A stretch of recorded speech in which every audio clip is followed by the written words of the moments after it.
Hey, this is Moy. If you're hearing my voice, it means that you've made it into a new year. And not just that, but you've made it into 2020, the year 2020. Thank God that we've made it this far. This is a time of year where most people throughout the various parts of the world are carrying out the tradition of making New Year's resolutions. And like most traditions, from what I've seen, the very act of it may bring some level of excitement. It makes us feel good in the moment, but it often doesn't facilitate lasting change. Real change happens internally with an internal resolve. And it's not necessarily tied to external factors like the change of a calendar month or year or anything like that.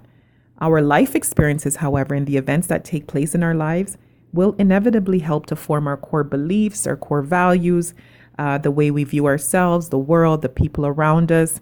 And based on those things will impact our decision making, our behaviors, and ultimately our inner resolve. So, my very best advice as we step into 2020 is not to get caught up, not to get too caught up with the fact that the calendar has changed. 2020 is a big deal, but pay closer attention to your previous experiences, the events that took place last year. You know, how have you handled yourself in life circumstances?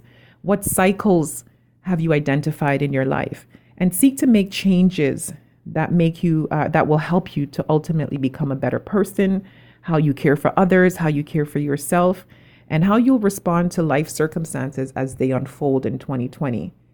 The calendar months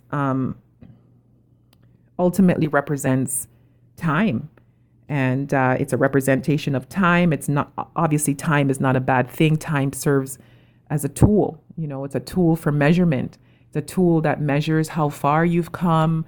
It measures progress. So the new year in itself is not a bad time to start to make positive changes. But let's say you find yourself at the very end of January wanting to make a positive change, then go ahead. If you find yourself in the very middle of the year and wanting to make a positive change, then go ahead. At the very end of the year, whether it's November, December, October, whatever, and you want to make positive changes, don't wait for the new year to start. Go ahead and make the change now.